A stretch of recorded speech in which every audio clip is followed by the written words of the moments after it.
Welcome back. Hope you enjoyed your afternoon tea, but welcome back to the county ground here in Chelmsford. Ben Speller and Ben Watts with you for the final session of this opening day of the first Bob Willis Trophy match. Kent resume on 220 for 4. Heino Kuhn is tantalisingly within reach of his first ever first class century for Kent. He's going to be facing up to his first over after the break. Jamie Porter is going to bowl it, and we're all set to get underway then. Porter coming towards us from the East Close end is into Kuhn, and Kuhn again looks to angle that one down to the third man boundary like he has done 2 or 3 times previously. Anything being, Essex have got a man on the third man boundary this time, and that's Sir Alistair Cook, who that's the first time today he's been out of first slip, and it's only for 1 ball because it brings Darren Stevens onto strike, and so Essex immediately think, right, don't need someone down on the third man boundary. So Cook comes in to first slip now, Harmer to second slip, and Darren Stevens is down on strike, and Heino Kuhn is 2 short of his century now. Porter, in bright sunshine here at the county ground in Chelmsford, the odd bit of white cloud dotted around, is in and bowls to Stevens, and Stevens cuts that one away over the top of backward point for 4 runs. Not the start Essex would have wanted. Bit of a lazy start that one. That was almost a ball bounce from Sir, and Stevens brings up the 50th wicket for Kent, a stand of 52, of which Stevens has got 20 and Kuhn has got 32. And Essex just need to wake up a little bit here.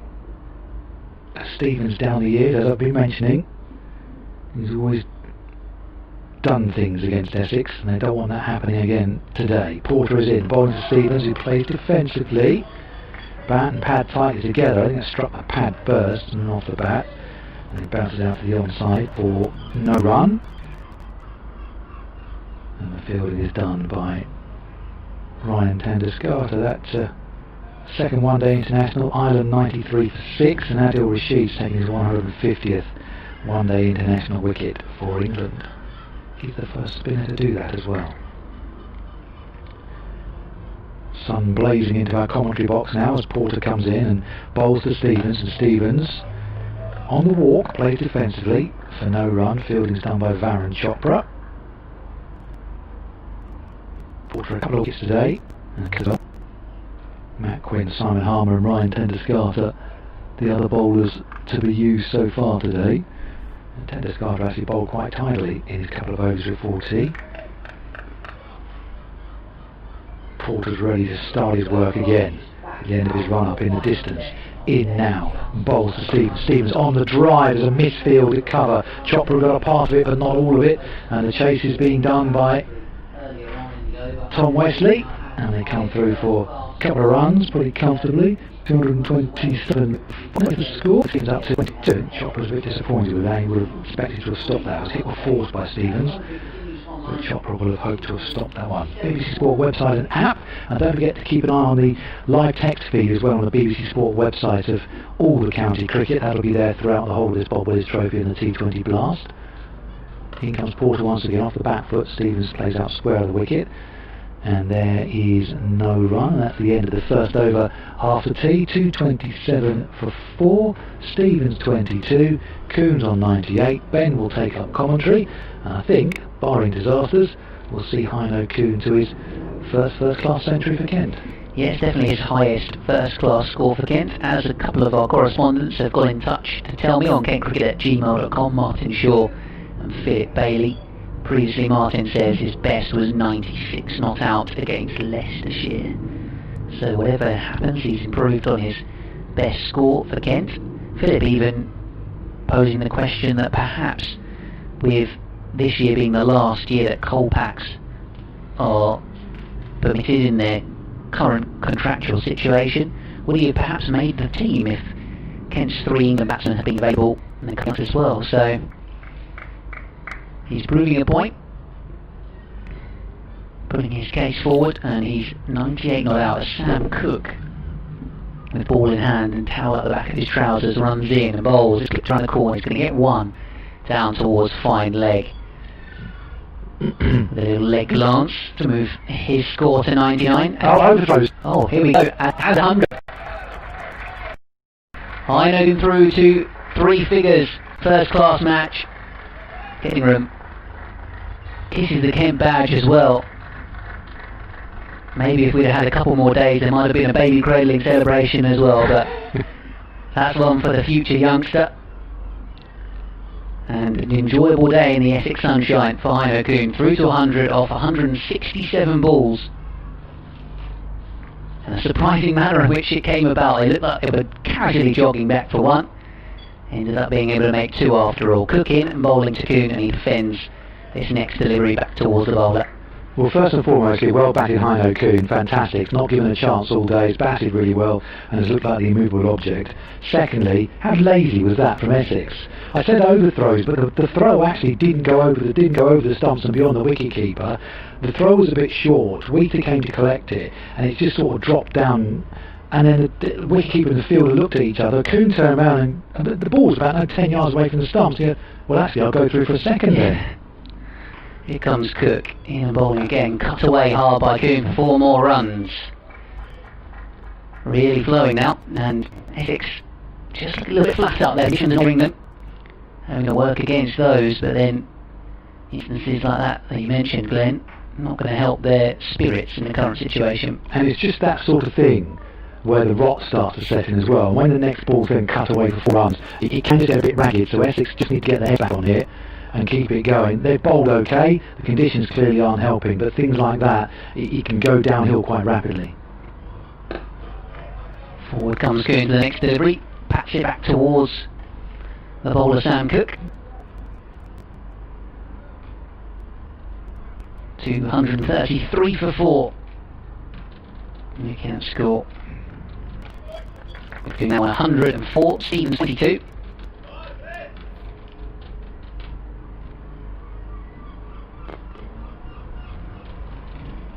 Once again, Cook to Kuhn and turning this one away on the onside. He thought about a quick single. Darren Stevens has to scamper back. Again, there's a throw at the stumps.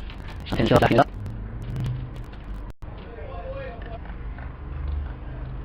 Didn't actually. So it was 14 boundaries in Kuhn's 100. It was 167, 168 balls. Looking back on my scorecard, this one cut away down towards third man. This one will be a single, and the end of the over one. More from Cook, takes his allotted amount of overs to 13, 105, he needs to get 234 for 4. The second ball of the day, Alistair Cook hasn't been the third man doing the fielding in the first over after tea here. Now, what does Kuhn do? Does he look to put the afterburners on and just take it away from Essex, or just keep batting as he has been? He's got Darren Stevens with him, and he's a more than willing ally, and this is all up to Kent now as to how they want to see this through.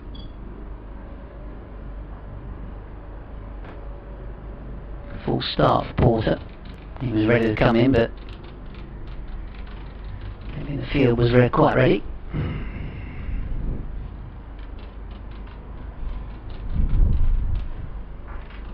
Man out deep square and a long leg. One slip in play, which isn't Alistair Cook at the moment. He goes for a drive. Can't Heino Kuhn, but it comes to the inside edge and drops away on the onside.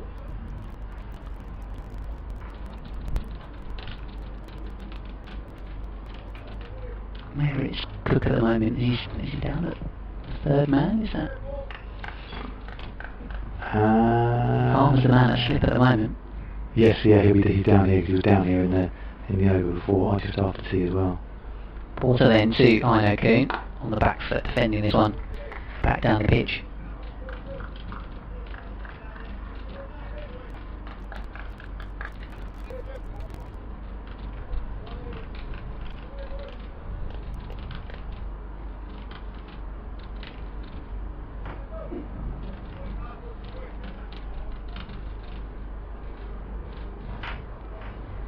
Sunny sky still overhead. As Porter in once again. Driving pleasantly, but straight to the man. An extra cover on this occasion. He's just looked, hasn't he, like he's not going to get out. And he's looked like since he came in as well. He came in with a situation,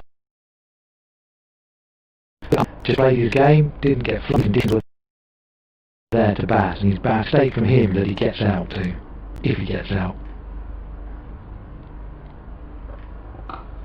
the back foot, playing this one away out towards point.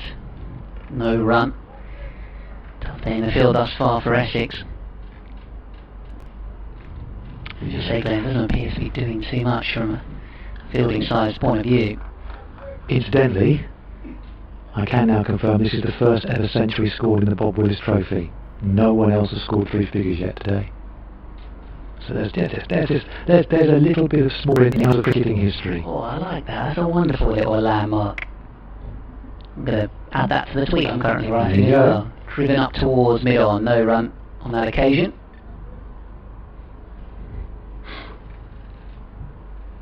Hey, little things.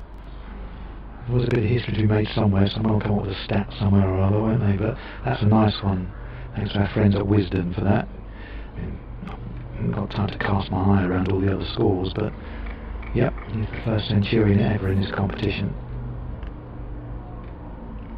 That's an accolade they'll never take away from him. Off the back foot, guides this one down towards that field we mentioned, Alistair Cook, who's gone down to third man.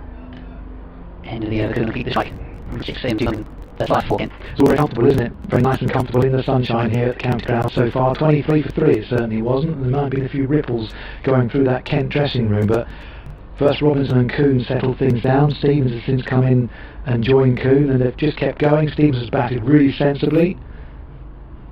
One uppish shot, but other than that, it was very solid, as you would expect from a vastly experienced player. And they're making Essex sweat for it out there. It's hard work, and he had the first inning score on the board, and doesn't matter what the conditions are like, the pressure comes. Sam Cook has bowled well today. He's probed, got his couple of wickets just after lunch. He's probed as well. Looks as though there might be another one in the offing. Hasn't quite worked for him yet. Matt Quinn bowled well at the other end for no reward so far either. Cook in and bowling to Coon. Oh, a bit of an inside edge onto the pad. Hands on his moment for Sam Cook, who arguably could have had more than his 2 wickets so far. Friend, the front pad a few pitches. That's a pretty close go against him. If his nagging accuracy in areas can get him the breakthrough. See him tweet go up. 2-5, 3 for 4. As Cook is in and bowling to Coon, turned away on the onside. Yeah, BBC Essex, I haven't got any of that information wrong. No, it's all fine. Excellent.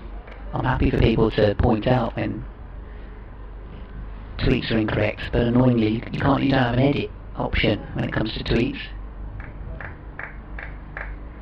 To quickly delete it, pretend nobody noticed you made a mistake in the first instance. Here comes Sam Cook in and bowling. Coon again, just watchfully playing this one into the onside.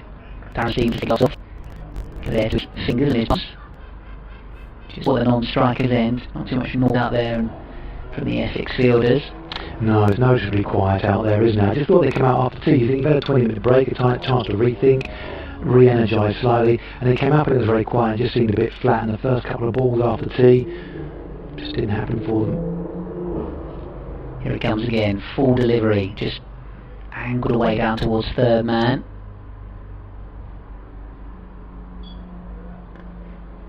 I think that's Alistair Cook down at third man, and immediately Coon's off strike. It's taken a while to realise one of his shots and finding the runs down there. They cut off the third man area, but at the moment, so they then put the 2 slips in. Got an email from Philip Bailey, KentCricket@gmail.com. He was commenting on the fact that I mentioned Martin Shaw as one of the Kent members, and he was saying, I wonder when the last time Martin missed a Kent first class game as was in bowling, Stevens on strike, sending this one into the onside. And do get in touch with us, KentCricket@gmail.com, at BBC Sports. You can also get in touch with Essex fans, put on Essex.sports@bbc.co.uk. I said, if you are a supporter of a sequence of, I don't know, the past 3 years, 5 years, you've been to every first class game, and then because of the circumstances, this is the first one you've missed in however many matches, love to hear from you. Keen and bowling, defended out towards extra cover here by Darren Stevens, and all the OS 36 for 4. Darren Stevens to 100 and 7 not out in the Bob Willis Trophy. Again, batsman. Essex would dearly like to have the first bowler to take a 5-er in the Bob Willis Trophy, but it's looking unlikely at the moment. They just seem a bit flat. don't seem at the moment to have a way to unlock A, the defence of Heino Kuhn, or B, Darren Stevens either, because they've struggled against both of them.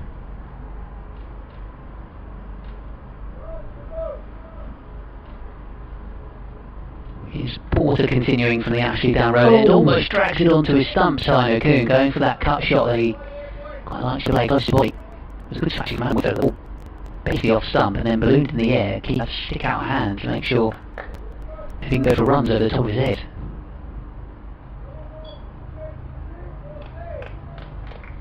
Yeah, but now they've cut the third man off, it's not quite as profitable shot for Heino Kuhn, so he might just want to take that one out of the bag at the moment. Plays defensively for this next delivery from Porter, just defending it back up the pitch. Williamson score against Simon Harmer and get a shot as a bit of a gap, keep the strike rotating when he was just driving up to long on against Harmer. He can use third man in same way they do sometimes in one day cricket when the ball's not doing too much. Run things down to that third man position. Porter again, picks up delivery, goes for the drive. Gets away square on the leg side and out to Fielder in the deep. 1 run for Kuhn. 10 overs, no maiden, 3 for 34 for Adil Rashid against Ireland. The 5th English bowler to take 150 one-day international wickets and the first spinner to do so. Just keeps getting better and better really. Adil Rashid. Class act now really at international level. Ireland 125 for 6 in the 36th. Porter now with 2 slips in play. Darren Stevens. No the third man's come up, isn't it? And now Nick Brown's chasing it down towards third man. Just goes beyond our line of vision and he manages to retrieve it. No, it's gone for 4. No, in fact it has all gone away. Stevens to 26, which might have done something. Originally saw him disappeared under the lip of the Tom Pearce stand, and so you watch the umpire, and the umpire spent quite a while, so I think there may have been an attempt to stop it, but maybe he himself has signalled that he didn't quite drag it in. Local knowledge that there, Glenn. Here comes Porter again to Stevens. Softly played away into the offside. I think about a quick tip and run, but that would have been ambitious. It's been a very, very long session for Essex, the way things are going. The Heat has still got just over 25 overs to be bowled, and if these two sort of bat the next sort of 5-10 overs, 15 overs to go, they might decide to start unloading as well. So it could be a long session. It could get messy for Essex. Stevens, the man on strike at the moment, the 44-year-old, cuts this one away down for 4 more runs. That one, no doubt about it, down towards third man. Nobody's catching that in a hurry. Moves to 30, 244 in the 60 to go. Begs the question, doesn't it? Okay, you cut off Heino Kuhn's scoring area there. It's taking you 2 and a bit sessions to work it out, but you've cut that off. If you're trying to stem the flow of runs and maybe frustrate these two a little bit, why take the third man out then for Darren Stevens? He's a more than capable batsman himself, and if you're going to bowl in that area, you're opening it up for him as well. It's some interesting thinking. I mean, we've been saying this for years on the county cricket scene, haven't we? What's wrong with a third man? Especially in these conditions where the ball isn't going to take the edge. I honestly don't know why professional cricketers who in 9 out of 10 times a situation a captain will set a field and say you bowl to that, why do they have a fine leg? What does fine leg do? This one's turned away to the onside. It's for bad bowling. It's for a delivery that strays onto the leg stump and it gets clipped away. But it seems that more goes down to third man when you bowl a good ball. It's a outside or a late dab as we saw from Stevens in that previous over. If I'm bowling at the weekend, I probably do need a fine leg. Chuckle you down the leg side. But look, so for Kuhn here, they've got the third man in Alistair Cook. Let's see what happens if they take a single. Good pass the umpire now. Kuhn has got himself in a slight muddle there as he was trying to drive into the leg side. I feel like quite they Porter have a long leg. I think he's almost a better squarer. That he can try and almost cover fine leg and deep square. He probably won't be able to because the outfield is so quick. But if you're putting him down there, this is a wicket taking position if you're going to bowl that ball.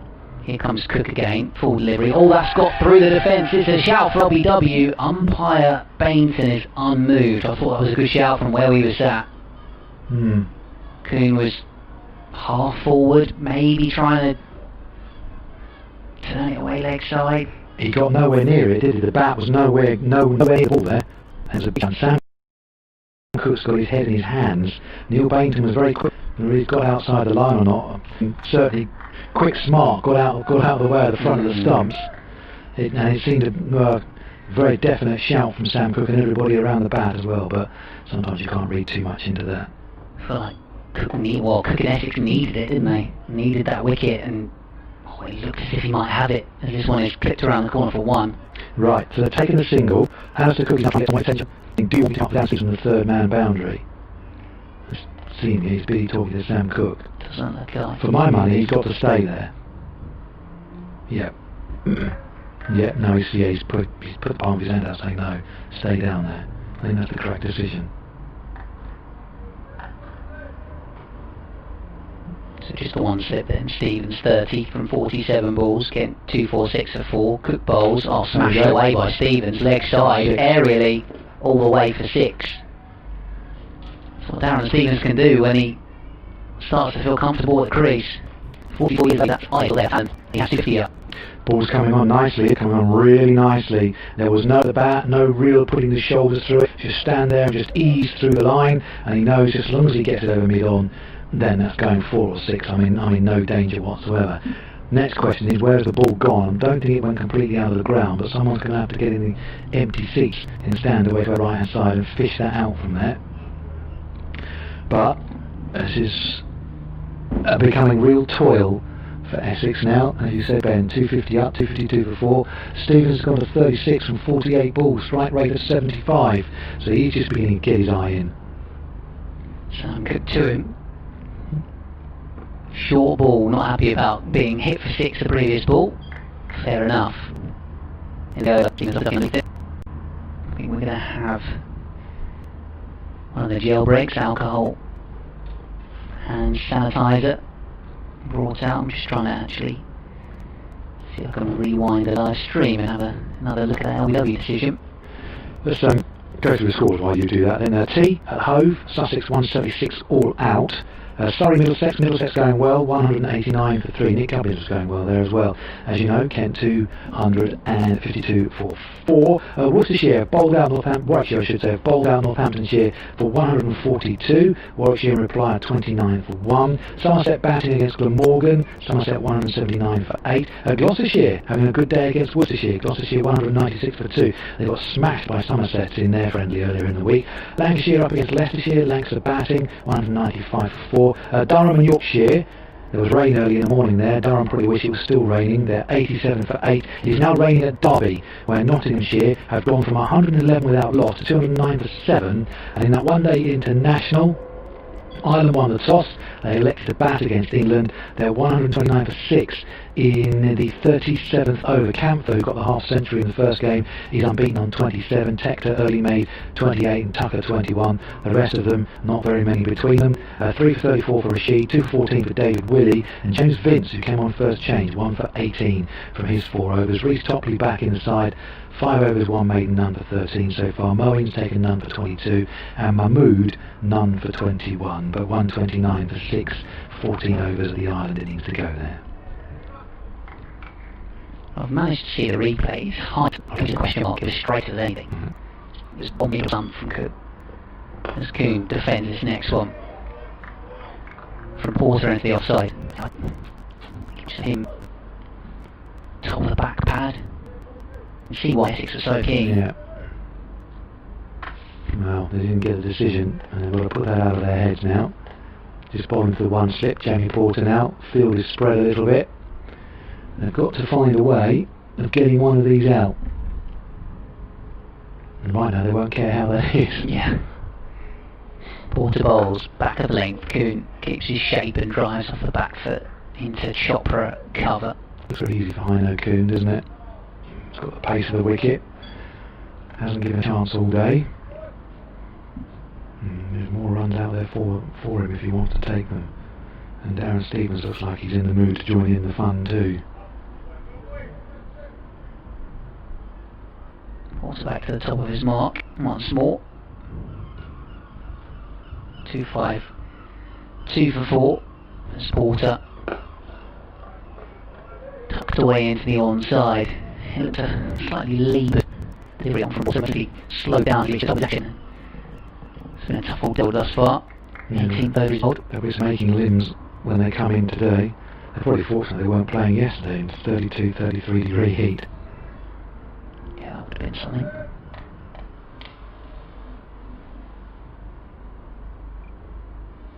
Here it comes again. One slip in play. Harm the man in there. It's a pull shot from Coon around the corner. Going to get one. They've run the first one hard, but they won't be able to come back for two here. Between Stevens and the South African. 253 for 4 then. And Stevens on 36. He's been scored now in the Bob Willis. Gubbins was just beaten to it by Heino Coon. Ben's going to go off and update BBC Radio Kent listeners now. So I'll pick up the commentary with Jamie Porter. Couple of balls from the end of this over is in, and now to Stevens, who shoulders arms to that one. That hasn't happened too often today from any of the batsmen. Gets through and they run. And a little clap of the hands from Nick Bryant amongst those Essex field now, because they'll have looked at it, they'll know the conditions, they'll have looked at the pitch, they'll have seen the way the ball's behaving. And if it continues that way, then they won't be too badly off when they come round to bat, but as we know, scoreboard pressure does funny things. Porter's in, full delivery, driven away by Stevens, who is caught. They've appealed for a catch there of Essex, and he's out. Well, Stevens seemed to stand there momentarily. I wonder whether he thought it was a bump ball. But there's a slap of the hands from the Essex fielders. Stevens is out. He has a look at the toe of the bat. And look at the fielder. Nick Brown had that was a catch. And so Stevens, 253.45. He's gone for 36. And cuts a somewhat dejected field because the ball was up there to be struck and up there to be driven, but he didn't quite get hold of it, didn't quite get over it. And Paul had his third wicket of the day. And Nick Brown has the catch. Nice little hand that from Darren Stevens though. Played very nicely and looked in good form. Struck that one big six off Sam Cook too. But Essex have that breakthrough. And now, can they hustle their way through Kent and drag this day back? 110 unbeaten for Heino Coon. He's still there. Drinks come on for the Essex fielders. Ball is wiped by the umpires. 12 men have masks on as well when they come out. And so those now 3 for 83 from 18 overs for Jamie Porter. That was the final ball of that over. Sam Cook's got 245 from 15. His economy rate very, very good today. And now, what have Essex got from here? And what's Kent's response going to be? Might just invite Heino Coon to maybe just look to open up a little bit, open himself out. A bit more shot making from him possibly. Or do you just carry on batting as you were and have complete faith in your batting partners at the other end?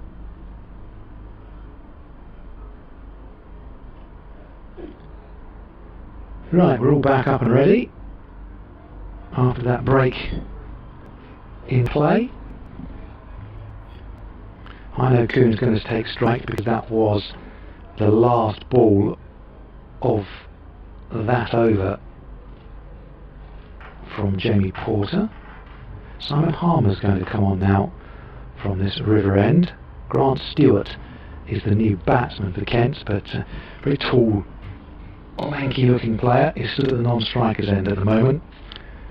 And here we go with Harmer around the wicket to Heino Coon. Forward short leg of the first slip in, and he just props forward and plays defensively, and there is no run. Harmer still with the shades on, which he likes to bowl in. Has gone unrewarded so far today, and got a bit of tap earlier on as well. He's around the wicket and in to Coon, and Coon just pushing that one up to mid-off where Tom Wesley does the fielding, and they come through for the six. Up and down on to strike, so just to see his approach. I haven't seen anything of him previously.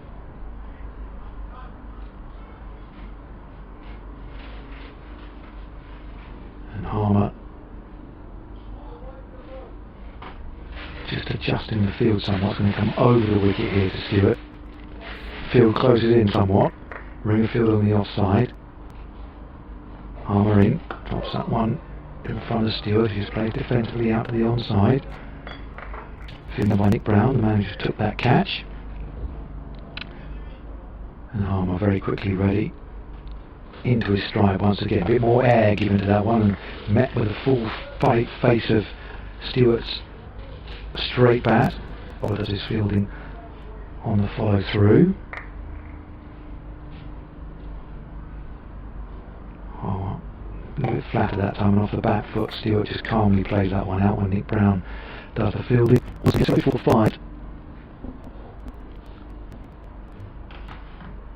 And Harmer getting through this over quickly in, and Stewart this time off the back foot, cutting away between points and cover, and they'll come through for a couple. There might be a third there on the throw if they turn quickly enough. No, Stewart's just rather lolloping the run, and he come through for a couple. And that is the end of Simon Harmer's over. 256 for 5 is the Kent score. Coon's still there on Nelson, 111 not out. Stewart's got a couple. Jamie Porter, 3 for 83. Is going to continue, I think, from that Hayes close end, having got the wicket in his previous over. Yes, he is, and might just have encouraged Tom Wesley to keep him on to see whether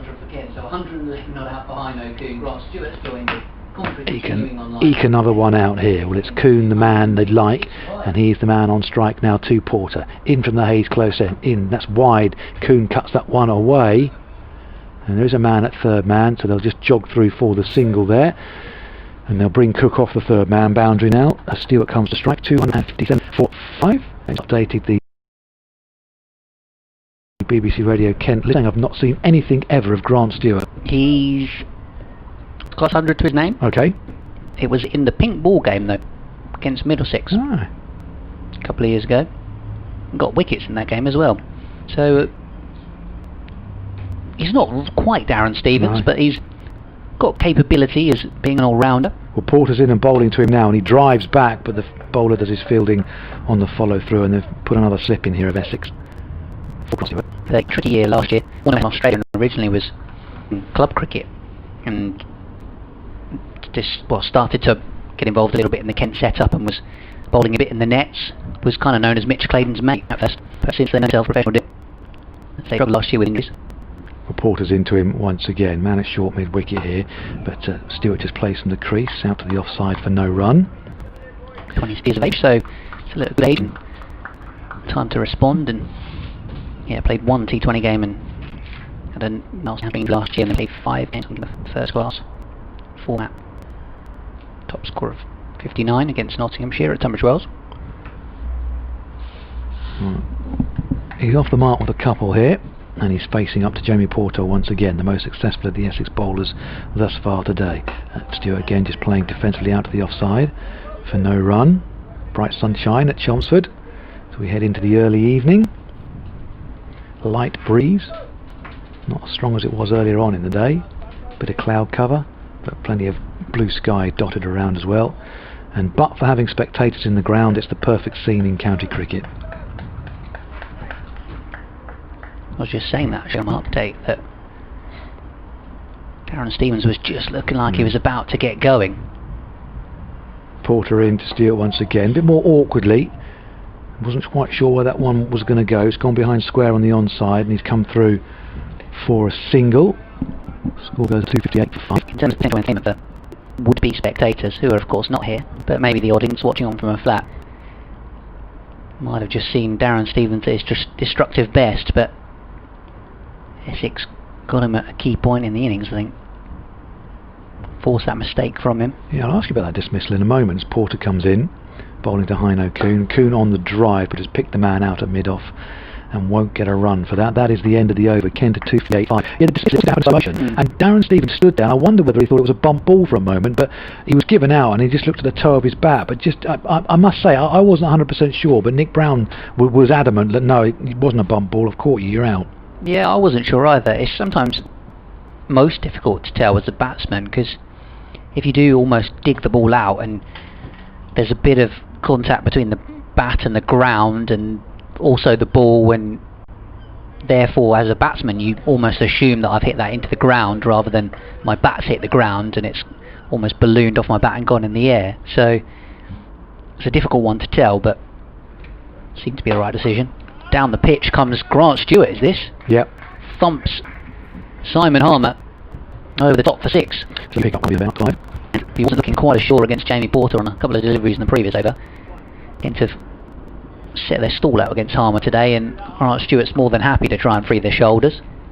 9 for 9, or 9 off 9 for him. This one lofted up, and he wristily plays this up towards long on for a single, then powerfully. Big shoulders. That's typical from Simon Harmer to hit for 6. Alright, I'll toss it up even further, and let's see if you can do it again. And, and quite rightly, Stewart just, calmly, quietly, I'll just take the single, thanks very much. That's good though, I like that from Harmer. As we saw from, as he bowls again, good defence, as we saw from, say, a faster bowler, Sam Cook. Don't think so, mate. Simon Harmer, toss it up even more. You want to have another try? Here he comes again. Flatter ball to Kuhn, as that has popped up for short leg. There's an appeal for LBW, there's an appeal for court. It's neither. I think it's LBW clearly just a leg stump. Therefore the umpire decision would be that it's not come off bat or glove either. It was just knocked out on the LBW shout that Harmer was originally going for. He's bowling around the wicket to Kuhn, that's why. Reverse sweep, misses it. Deflects off the keeper's pad. That can't have been far away from the leg stump. 2-5-5, but feels like something's going to happen at the moment with every ball that Harmer bowls. One more in the over. This is in from around the wicket. Kuhn again goes for the reverse sweep. Despite the fact they missed the previous one, he's happy to go for it again and gets it out towards the third man. So he moves to 113, 201 balls. He strikes the next 266 for 5 here. Kent on BBC Essex, BBC Radio Kent, BBC Sport on. Ireland still going. 145 for 6, 10 overs to go. Man who got the half-century Camphor still in. But 4 wickets in hand, 10 overs to go. What do you do? Look to bat the overs out and get as many as you can, or go for it? Because 10 overs is normally when you start to open up, isn't it? Yeah, it's an interesting call. Whatever it is, you feel it's not going to be enough, barring an England collapse, of course. Even in terms of the Kent situation right now, with 20 balls of this old ball remaining, you can see why Stevens was looking to be positive. He was in and thinking he had the better of the bowlers. Change of bowling at the Hayes close end. Sam Cook's going to have a go from the far end now. He's already done 15 overs today, 3 maidens, 2 for 45. Perhaps thinks he can be more threatening from the far end. Bowls to Kuhn, turns it away into the onside.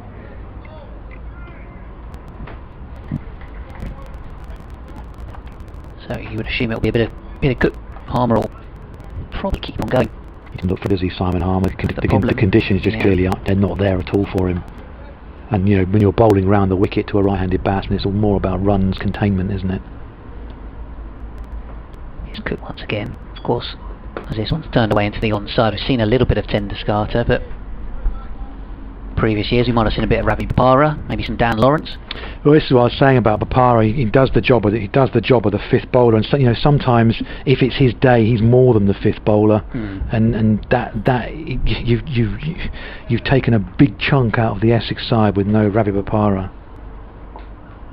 and he always has that sort of golden arm about him that, you know, something happens when he's around a cricket ball or a bat.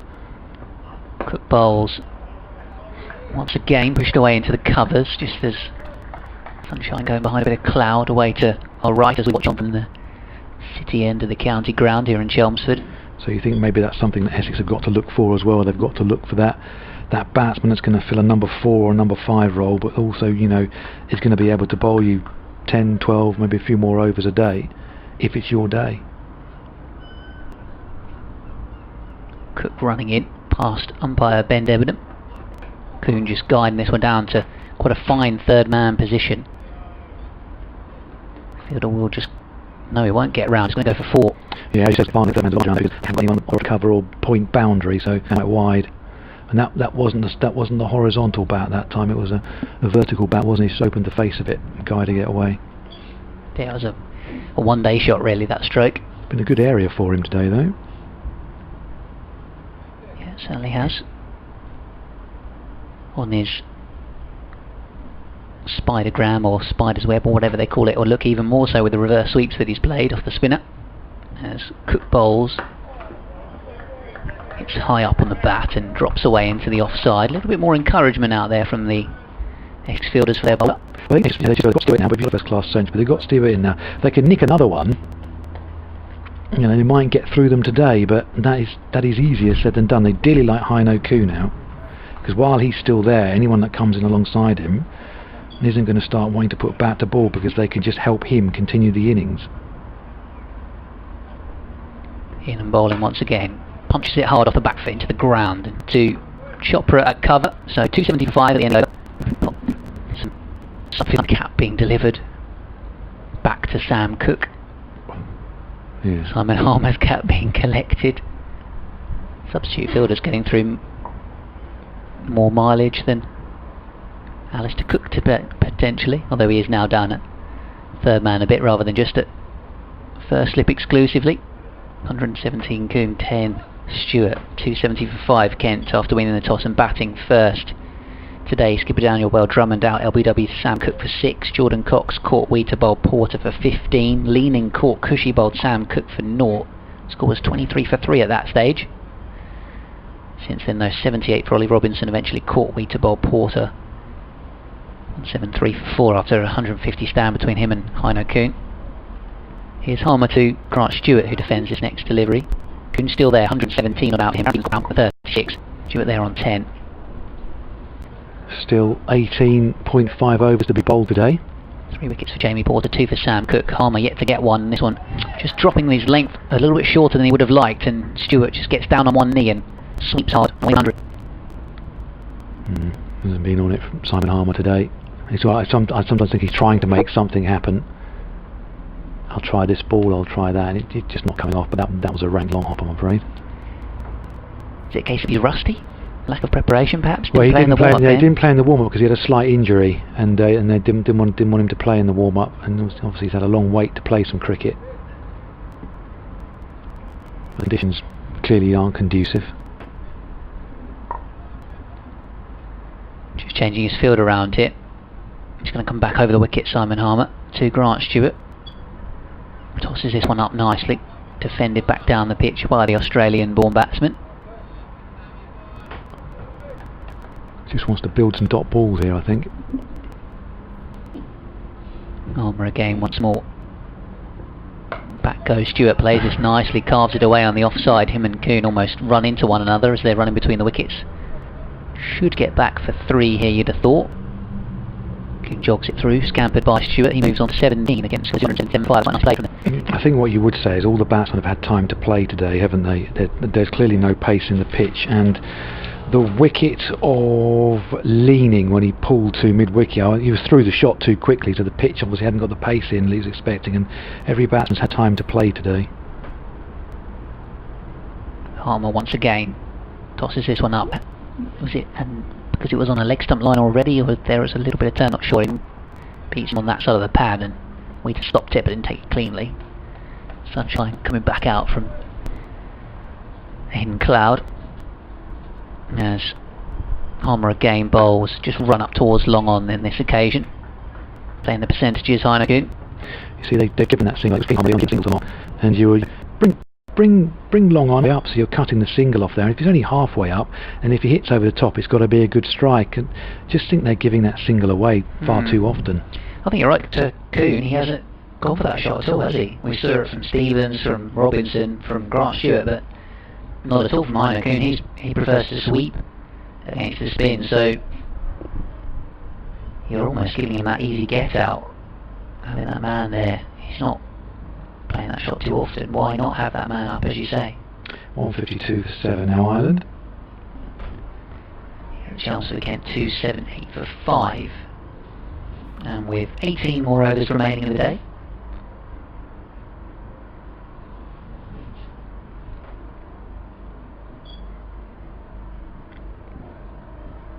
A lot of chat going on out there at the moment. Ryan Tenderscar just came across to have a word with Sam Cook, the bowler. Tom Wesley, the current captain, the new captain, has tossed the ball to Tenderscar now, and Cook doesn't seem happy about something. He was chirping away down this end after Harmer had finished. his over.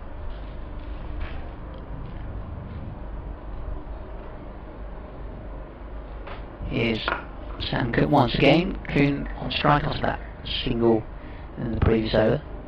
Defensively. You see, the other thing about single taking the previous over in the last ball, the last over as well, was, okay, Stewart's proved himself, he's a man, but Essex would surely rather prefer bowl at him, but they gave a cheap single away to Coon just to give him the strike. Yeah. Also very, very true, Glenn. Tough one at the moment for them. No slip, in fact, now as Cook bowls. Harmer's in the gully. Don't know if they've still got third man over. The left side have had a good day, and the fielding side have finally said we can't have any more slips. Anyone don't want getting too far away for the day. I think the batsman can play with a little bit more freedom. Yeah, this 10 over period that we're going to see between 80 and 90 that we wouldn't normally have, where there's the delayed new ball, will be interesting. Short ball from Cook, ducks underneath this one, Coon. I was wondering when it first came in, and we were having a bit of discussion on commentary the other day about why they brought that ball in. It's just that it's presumably so fast bowlers don't end up having 2 bites of the cherry with a bowl less overs, but things are panning out because nothing's happening for the spinner. Essex are having to use those seam bowlers that probably would much rather have a new ball around the corner in 7 and a bit overs time. Sam Cook once more from the Ashley Down Road end of the ground. Again, just trying to play straight through the line of the ball, pushes it up towards mid-off, dot ball. Really on track back, isn't it? Bob Robin went there first out the far end. His close end here at the county ground, but he got through some work today, and particularly after lunch, you thought he was very close to making the breakthrough and breaking that Robinson-Coon partnership earlier than it actually was, but it just didn't happen for him in the end. Sam Cook into his action, short ball. Heineken almost took his eye off that one as he pivoted and went for the hook shot. Cushy throws towards the bowler's end from the boundary. First off, a little bit of a skip on to get up the other end. Just wipes his brow. Short brown hair underneath that helmet. Stewart with a long sleeve top on and a benign on the back of his shirt, just adjusting his helmet. Cook's wandering up from third man to assume his position at first slip. Sam Cook bowling to Grant Stewart, defends back towards the bowler. It's almost sneaking a couple of fielders into that slip corner before Stewart could even realise. End of the over though, 119, I think 17 Grant Stewart from just 14 balls. Kent 279 for 5 after winning the toss and choosing to bat first today. It's another sanitisation stoppage. Sanitation time. Football now is almost broken into quarters, isn't it? Yeah, football and cricket's being broken into smaller and smaller segments. I hope it doesn't become, even if we do get to the stage where we don't have to go through these protocols, I hope it doesn't almost sort of become a part of it. Well, we used to do it, so we'll just stop and have a drink now or something like that. We don't want that to start creeping into the okay, drinks break on a hot day, and that would happen anyway. But you don't want it sort of to become, well, we've always, a year down the line, well, we did it last year, so we'll keep doing it. Yeah, I think the same way that most football fans don't want 4 quarters and 5 subs, and some of those rules that have come in that might end up staying a bit longer than originally planned for. Sure, Heineken will appreciate the drink at the moment though. The National North playoff finals just finished. Altrincham have beaten Boston by a goal to 0. But that probably stings a bit if I mention it. Yeah. Stings if you're a Dart fan listening in.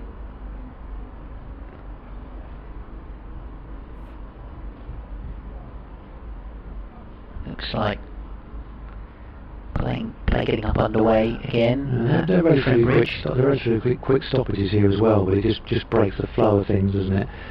Batsmen are taking gloves and helmets off and things like that, and they have to don all that equipment back on. Wicketkeeper's gloves go back on. Maybe a short field, close in fielder has to put shin pads back on. Yeah. 12th man's on there tossing helmets around and caps and that sort of thing. So yeah, there's more people on the field than you normally.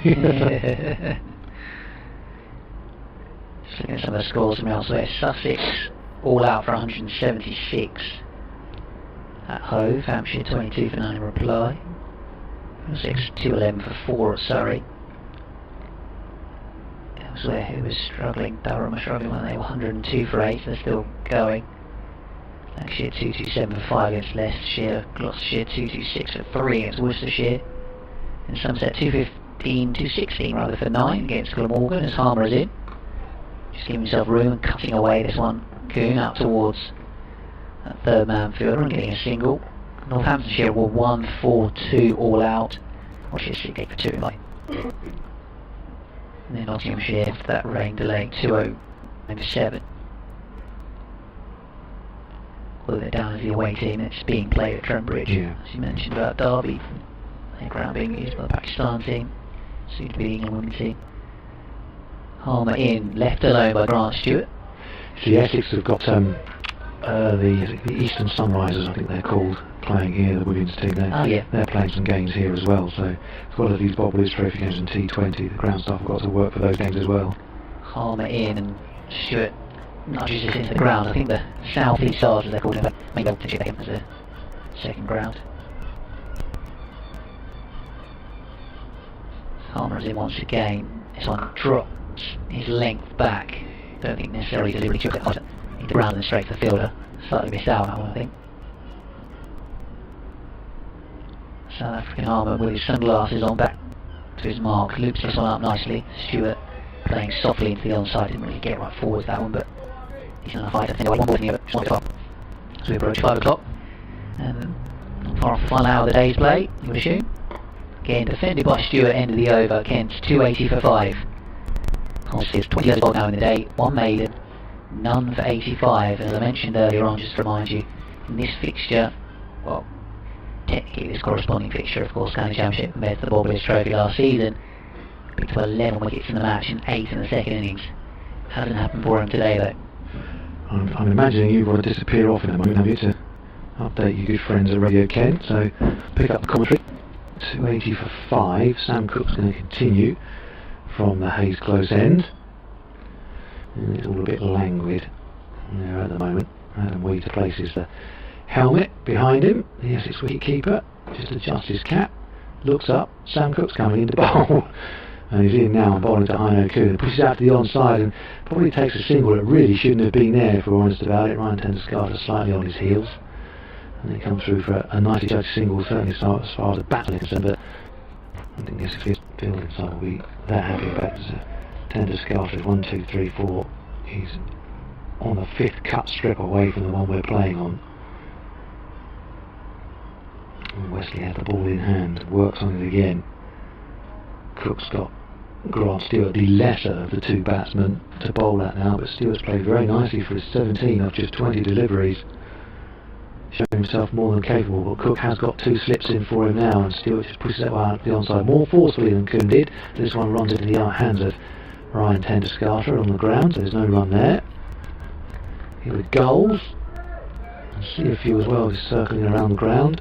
Normally this time of day they might expect to find the odd chip wrapper with a few scraps to be had and bits of litter here and there dropped by the spectators, or maybe some stray stuff falling out of the bins, but no such luck for them. They'll be disappointed as Cook is in, bowling to Stewart, and Stewart from the crease plays out to the offside for no run, no spectators, no litter, no food scraps to be had, so they'll have to go off and find another feeding ground possibly. As Sam Cook is accompanied back to his bowling mark by Tom Wesley, offering a few words of encouragement. Nothing's gone to the slip cordon today apart from one edge which fell short of Sir Alistair Cook. Other than that, the slips have been virtual spectators themselves. This next one from Cook is pushed through with a bit more venom, but it's fuller and it's driven through extra cover. There's an attempt at a diving stop from Tom Wesley. He's missed it and it's gone to the boundary for 4. Lovely shot that from Stewart. Didn't give it the full flow of that, but he had one extra timing to dive Wesley away 4 runs. There he goes, 21, and a score to 285 for 5. 2 batting bonus points for Kent so far, just the 1 bowling point for Essex to show for their efforts. Just a quick look at the one-day international for you, where Ireland are 171 for 7 with just under 6 overs to go. Cook has ball back in hand. into Stewart now, and that's his riposte. And that's pretty much been his riposte from that Hayes close end in particular. When he's been hit before, he's bowling the bouncer, and Stewart has to all those factions, he's the taller of the two men, and so has to get down a bit lower to avoid that one from Cook, which he does so successfully.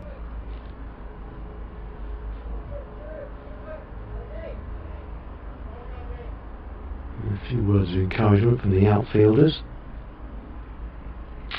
Harmer and Alistair Cook in conversation in the slips. Sam Cook is into Stewart. That is short. That is pulled away in front of square for 4 runs. That is food and drink. Sam Cook runs his hands through his hair and turns away. And again, 289.45. And Stewart goes on to 5 from 25 deliveries. Strike rate of exactly 100. Coon slowed down somewhat. 121 from 216 balls now. But they were cheap runs, really, if we're honest. That one sat up and begged from Sam Cook and asked to be put away, and Stewart did just that. He's a more than capable batsman. Simon Harmer is back with ball in hand. And the Essex fielders noticeably slower in getting around to their marks. Got a man at deep backward square and a man on the deep mid-wicket fence as well as Simon Harmer. Tosses this one up, pushed out to short mid-wicket. No feeling on Mike Escarter. I think that's strike. Essex in the deep backward square have brought fine leg up. Harmer in again, tosses that one right up, and Coon gets right over the top of it and drives along the ground. Wassie does the fielding. They pick up Singler. And he moves on to 122. Nice not out at the end of the day. It's probably what he's looking for. 290 for 5, but if the runs are there to be taken, he'll take them as well. Has not offered a chance all day. Harmer looks around, checks everyone's where he wants them. In, tossing up to Stewart. Stewart's gone for it over the head of the man at short cover, and that'll go away for 4 runs as well. Chopra flying away, extended arm, but it was over him, and away for 4 runs. And Stewart goes 29, 4 for 5. Well, clearly decided he's going to have a go. If Harmer's going to put it up there, and he's quite willing to take on the challenge. Almost get the feeling Essex are trying to buy a wicket here. But Simon Harmer's never one to shirk a challenge and won't take a backward step. I know Coon is just adjusting his thigh pads, so gloves are off, helmet's off at the moment, so he's got a pause in play, but he's ready. And so is Harmer once again. In, flatter, quicker. Has Stewart on the back foot and playing awkwardly defensively, but with no damage done and no cost to score from his point of view. Durham 103 all out against Yorkshire in that rain interrupted day at the Riverside. Harmer in again. Stewart drives with no timing off the toe of the bat. Probably got the feeling from the sound of that, so rather dead sound. And drew for a single, that's the feeling. Rotating the strike nicely, 295 for 5.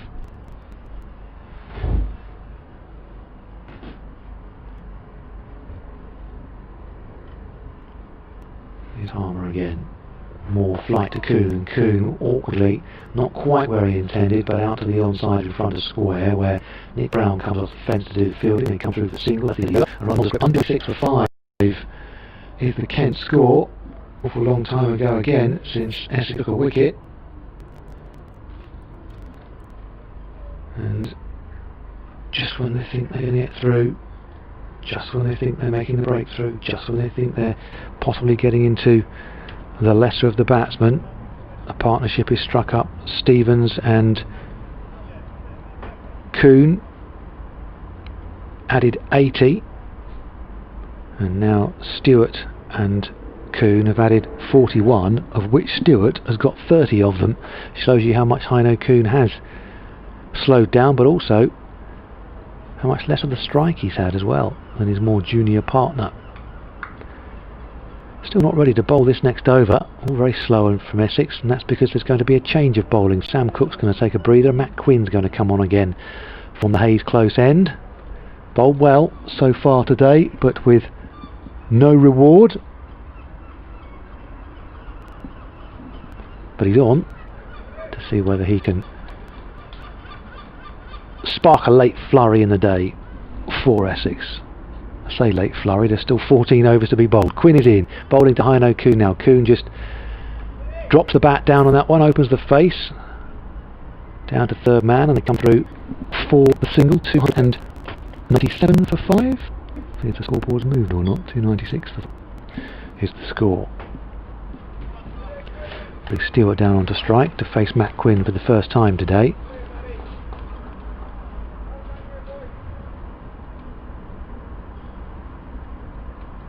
Traffic circling around Chelmsford city centre in the background. Long conversation at the far end between Tom Wesley and Matt Quinn over possible field changes. Yes, they're going to bring the third man up here, and now Alistair Cook's going to go back into the slips with Kuhn off strike. They think that maybe closes that route for runs, but now only wants a thickish outside edge, and that's going beyond the second slip and down for 4 runs. What can Quinn do here? Can he break this partnership now? In, right arm over, into Stewart, and Stewart drives straight back over his head, straight down the ground for 4 runs. Right through the line of the ball. Beautiful shot that from Grant Stewart, and the 300 is up now. 305, Stewart goes, and he's playing very well in. Quinn put it up there, Stewart took on the challenge and just played and struck through the line of the ball, got the elevation on it, and mid off and mid on taken out of the game, and it goes for 4 runs. Come on Quinny is the shout from a couple of the fielders. Another discussion between Wesley and Quinn. Third man goes back down from first slip, so Alistair Cook sent back down, having put the second slip in and then seen what Stewart's done with the ball. They've decided to go for the more cautious option. Tom Wesley's just directing, trying to get the attention, think of the man at long leg, and he hasn't got him yet. It's deep mid wicket. He wants to move around squarer, in fact. Still moving around, still not stood where he wants him. Now long leg will move around a little bit wider. He's moved about a yard. I'm not too sure what difference that makes. Is this double bluff here? That maybe a bouncer's coming. Quinn is in, right arm over, running towards us, into Stewart, and Stewart just plays defensively back down the pitch for no run. Ben's back with us. Beautiful, wasn't it? On the up, past the bowler's head, and the one previous over was that just about was similar sort of intent, even if he was flirting with the fielder momentarily. But so far, scoring runs in excess of balls faced, Grant Stewart. He's come in and, well, outdoing Darren Stevens at his own thing really so far.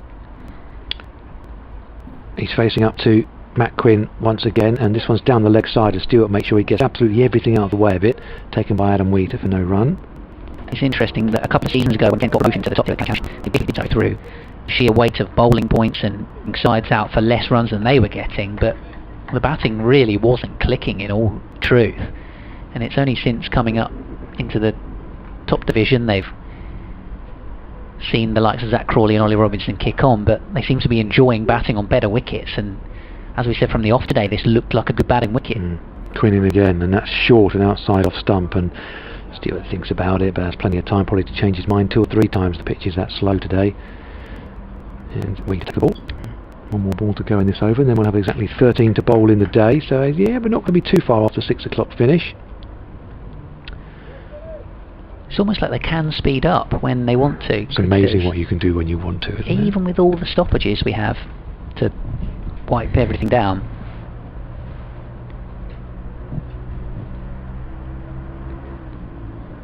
This next one from Quinn is outside off stump and driven by Stewart. Not with the timing he wanted, but it's the direction the ball's gone in more than anything. That's Varun Chopra scampering away. Sliding stop out there. They've only taken 2. Not running the quickest there. 303 for 5, which means these two are now 850. Which Grant Stewart's got 36. Yeah, he really has come in and, well, been even more positive than Darren Stevens was trying to be. Curtis Camper's got a half century, second successive one for Ireland in that one-day international. 199 for 7 Ireland. 3 overs to go, so they really have upped the scoring rate there. They've done very well. They might have to move Camper up the order the way things are going, because their top order looks shoddy. Yeah. Although Paul Sterling's a very, very good player and a very hard hitter, as we know from county cricket, but it's not happened for him so far this series. Right, Simon Harmer is back with us. You want to pick up commentary, Ben, and tell your next update? He's having a discussion with the skipper, Tom Wesley, who's about to wander off down to long on. For a captain, he doesn't mind doing his fair bit of work in the deep. Here's Harmer again. Decent bit of loop Coon thinks about just trying to steer this onside enough to bring rear. 200 up for Ireland now. Harmer once again. Oh, this one does turn a touch down the leg side. Coon went forward to play at it. It's a good take by Adam Wheater. Standing up to the stumps. Smart work by the wicketkeeper. Forward comes Coon again and just turns his wrists on it slightly to steer the ball into the onside. Just that Northants Warwickshire game in the Midlands group, effectively. Northants 142 out, but Warwickshire is 77 for 3. Turned away once more into the onside, Heino Coon. Ian Bell's out for 9. He just signed a new contract, I think, didn't he, with Warwickshire? Keep going for a couple of years. Right, another pause in play here while Ryan Tendescarter has tossed the helmet from Alistair Cook. Goes in at forward short leg.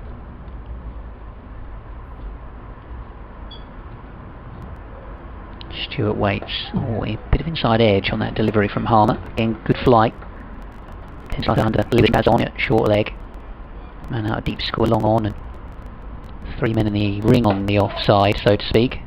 Harmer throws that in at the keeper, and Stewart has to duck out of the way if a bounce had just come his way. Just an example, really, of the frustration of a man who's bowled 22 overs.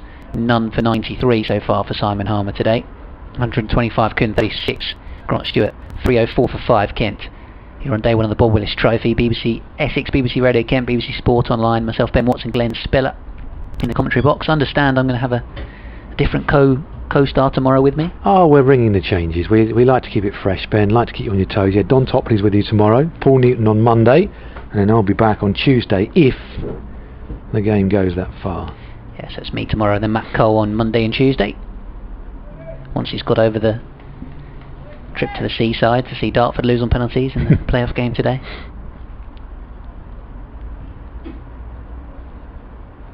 So Quinn to continue from the Ashley Down Road end of the ground. There's a deep point out at the moment for Coon, as well as the third man and deep square and long leg, so get some short stuff.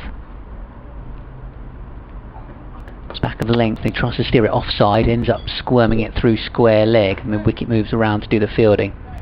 Pretty much identical field on either side with cover, mid wicket, mid on, mid off. And the 400 fielders lay the point comes up for straight love there. 5 for 5. Quinn's unfortunate really to be wicketless. He's bowled well today.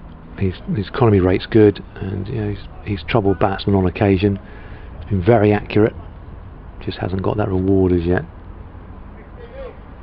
70 more 1 overs, 1 maiden, none for 56. Been a good physical effort from him in the conditions, and has looked solid with his action and his rhythm all day. Oof. That one's thudded into his ankle from a drive from Grant Stewart, but absolutely zero suggestion that he might be in pain. People striker Grant Stewart is really clean, really just plays through the line of the ball, see ball, hit ball. Looks like a very unfussy and unhurried sort of style that he has. Just taking a moment now maybe to shake off that injury. That hurt, well I'm not going to show him. Yeah. Especially as a Kiwi with bowling to an Australian right now. Just sort of a reflex, it was driven back to him, he just sort of put his boot in the way to make sure it didn't go for 4, because that was travelling. Tendescarter's waving at the makeshift dressing room. Suggest he would like something. Maybe his shin pads taking off, perhaps. Quinn, full delivery, clipped away, straight to mid wicket. Again, hit pretty crisply by Grant Stewart a couple of times in the over. He's hit balls pretty well, but not got anything for it in terms of currency.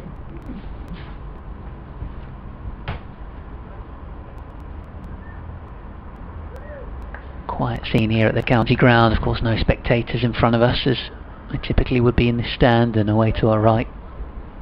It's the stage of the day where you're at a test match, less so in county cricket, you're at a test match where the crowd gets a bit noisy, isn't it, because the drink starts to take effect, and maybe people's attention is off the game if it's meandered, or if one side's having the better of it, like a Kent are at the moment.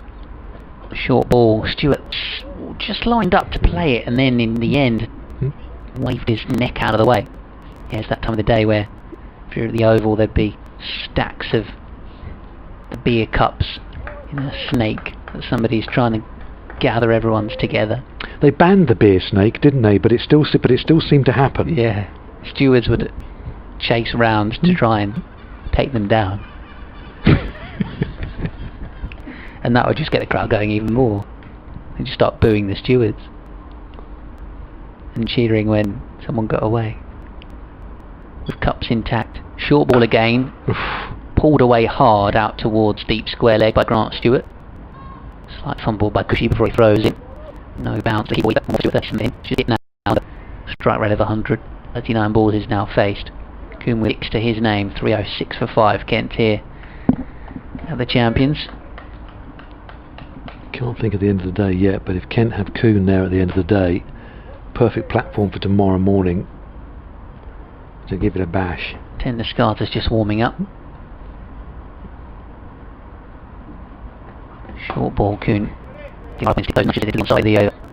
What's this now? I think it's another spray situation. Sanitising situation. Change of gloves as well for Grant Stewart. I just seen him signal. He wants to change of gloves. So yeah, Coombe was very quickly to walk off there. Yeah, he got it timed. I know what's happening here. Yep, time for a sanitise. He's counting. And a drink. And a break. Yeah, so I guess this is the thing about the over rates as well, isn't it? There's got to be a view taken that, you know, if it is taking that little bit longer to bowl, well, you've got to remember having these stoppages. Yeah. Very much so. So you had a bit more into the day. Thanks to Harmer, Essex's over rate is still good. So +1 on the board. Chance maybe for the Essex coaching staff to send a little message on. Looks like Tender Scarter was warming up. Just taking shin pads off and ready to have another go with the ball. Most of the seamers now have got through probably what you would, as a fitness coach, want from them in a day. Quinn's now had 18, Cook 18, Porter 19. I wonder whether those 3 guys might soon be done for the day, and Tender Scarter, Palmer. Tom Wesley bowl himself much in? Not as much as maybe he can. He's a tidy and decent enough slow right armer, but I guess having seen how ineffective Simon Harmer's been because of the conditions, Wesley probably thinks, well, there's no real point in me bowling either, so let's try and conjure up another seamer.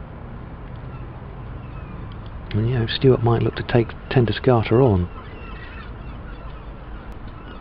So it could be but at the risk of repeating myself, it does just show what the absence of Ravi Bopara does.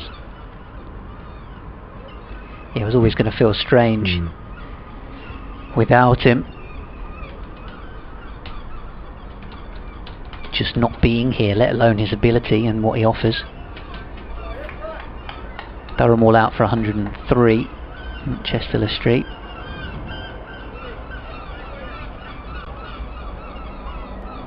Stephen Croft's got 50 for Lancashire, 236 for 5 against Leicestershire. About 10 minutes or so ago. I'm just looking down the BBC Live page. As Tender Scarter's in. Pushed away by Grant Stewart into the offside. Get some more up-to-date scores. Hampshire 30 for 1 in reply to that 176 all out from Sussex, and Middlesex having a decent day of it. 229 for 4 against Surrey in a similar instance to Heino Coombe. Gubbins still going.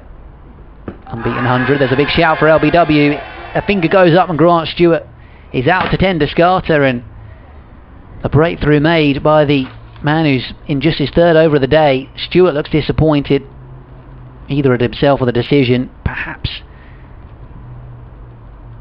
it was angled into his pads, so arguably it was the call for the umpire to make whether it was going to hit leg stump or not. Yeah, I think it was. And then Scarter, the Netherlands man, gets an important breakthrough for Essex. 306 for 6, Kent. 53 run stand though between those two, and you look at Robinson and Coombe, Stevens and Coombe, Stewart and Coombe. Those 3 stands have just been absolutely crucial for Kent, and they are why they are on top in this game, because they were 23 for 3 at one stage. But then, take a look at it, shall we? Another 3 wickets have fallen since then for a further 283 runs. So those 3 stands have just been crucial and just taking it away from Essex on day 1 at the moment. But if Essex can eke another couple out, because as I say, there's still just over 10 overs to go here, they'll think it's not been that bad a day given the conditions. I think Stewart was disappointed with the decision, if we're being honest, rather than himself. Yeah, it looked leg stump to me, so it was a question of if you think it's hitting or not. He perhaps didn't agree with the umpire's call, but I think Kent's batsmen have had a few close ones that haven't gone against them. Essex will have been thinking they probably were due a decision, perhaps. 208 for 8 now, Ireland, with 8 balls to go. Camphor's gone for 68.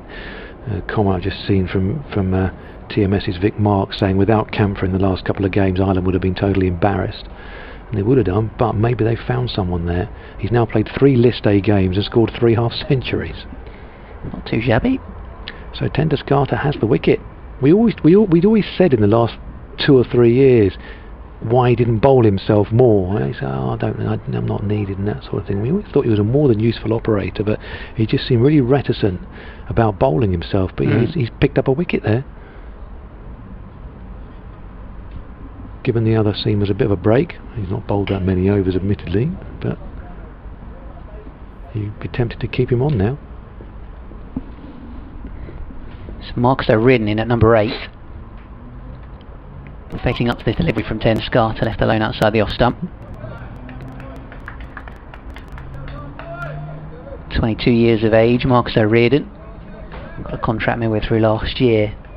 Having originally started the summer out in Ireland, trying to make a career for himself out there. Came back over and did really well for Kent in the second team as they went on to win the second 11 trophy. Handy off spinner as well as a middle to lower order batsman. Clipped away nicely. And that could well be 4 runs. That's an excellent stop in the deep to prevent that. O'Riordan off the mark, but really plenty of work in deep. It was a batting ball, wasn't it? So he put over here. It's going to bounce over his hand, but he's put the dive for the bounce. That's a really good piece of fielding, because that 4 odds on as it is, it's just a single. Yeah, well doing on strike. Tenduskarta to him. 1-2-6 for the South African. So you're 7 for 6 Kent. Driven up towards mid-on. Who now, with it being a seamer, is effectively up in the ring. Although of course we don't have a ring per se. Just look at those 3 stands for Kent, 150, 80 and 53. They really have built some partnerships down the order of Kent. Obviously Coons being the pivotal figure in all 3. Yeah, prior to that, 23 for 3 as Tenduskarta bowls. Big thick edge. This will go for 4 as well. Coon has thrown the kitchen sink of that one outside the off stump. Of course, because of the fact the situation of batsmen 126, now 130 runs, there was only 4, 311 for 6 as Coon gets another boundary. They did have the 3rd man in, but it's gone very fine, and that's why he couldn't get round to stop it. But that's why Coon could sort of extend his arms outside of off stump, because he knew there were no slips. So unless he gets the finest of edges that goes to the keeper, he's pretty safe, to be perfectly honest with you. But 4 more to the total, and Marcus O'Riordan is down on strike now for this next over, and Matt Quinn is going to continue. He got out for 0 to Jamie Porter, I think, in the warm-up game. O'Riordan didn't quite look comfortable against Porter. What can he do here against Quinn? 19th over of the day for Matt Quinn. I would assume he won't bowl too many more, but he's looked pretty strong. He's kept his action consistent and taut. In past umpire Bebenham, 2 slips in play. This one pushed away into the offside. Just going to nip for a quick update for BBC Radio Kent. Thank you, Ben. And we'll join us in the next few moments. We're inside the final 10 overs then of the day. Overs bowled. Matt Quinn is on from the hay close end, none for 57 from his 18.1 overs. But Essex got a real bonus with that wicket there of Grant Stewart. LBW to Ryan Tenduskarta in the last over. 2 slips in. Marcus O'Riordan facing up to Quinn on the drive, straight past Quinn. Couldn't quite get his hand down on the follow through, and has that gone for 4? There's a sliding stop down there. Ball is thrown in. 2 runs taken, did not go for 4. Good piece of fielding down there. Saves 2 runs, 313 for 6 over 3. And when the ball's been full, batsmen have been able to trust the surface today to drive. There are no demons out there at the moment. Quinn is in. Bowled to Reardon again. He's played in the onside, comes through for a still. Field is done by Ryan Tendescarter. 314.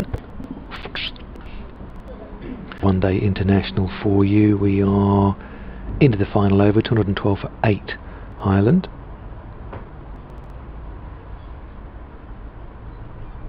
Quinn ball back in hand.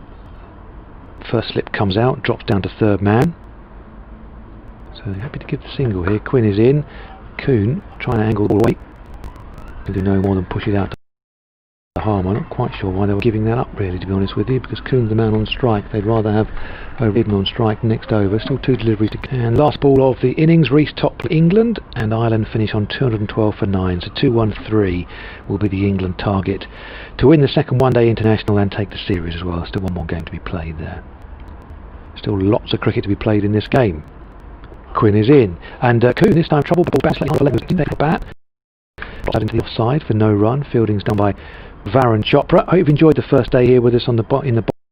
Obviously, kudos to all those who've managed to get it sorted, but Sir Alistair Cook was quick to thank the NHS workers and key staff as well who've worked during the course of the pandemic. And he said, you know, us cricketers, we're just a byproduct of that we're able to get out and play. Quinn just adjusting his field. Man's brought in from the mid-wicket fence, Feroz Kushi, and standing alongside the umpire now. And he's in and bowling to Heino Coon, the centurion of the day. Side off stuff, the back can do no more than hit Chopra at cover, and that is the end of the over. 314 for 6. Coon's got 130. His scoring rate's dropped right off to just over 56 now. Not had too much of the strike in the last couple of partnerships. And 19 overs bowled for Quinn, none for 60, so his economy rate only just over 3, so he's bowled very tidily today. And Essex are going to stick with Ryan Tendescarter here. It's broken 1 partnership. Let's see if he can break another one before it's even really got going, and give Essex a happy end to the day.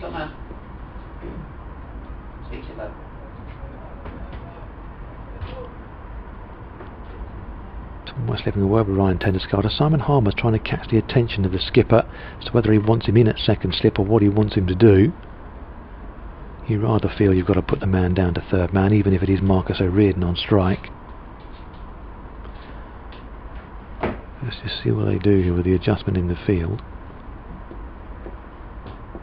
Sam Cook's going out to his wicket. Tendescarter they've kept this ability driven, not with too much timing, and Wesley does the fielding for no addition to the score.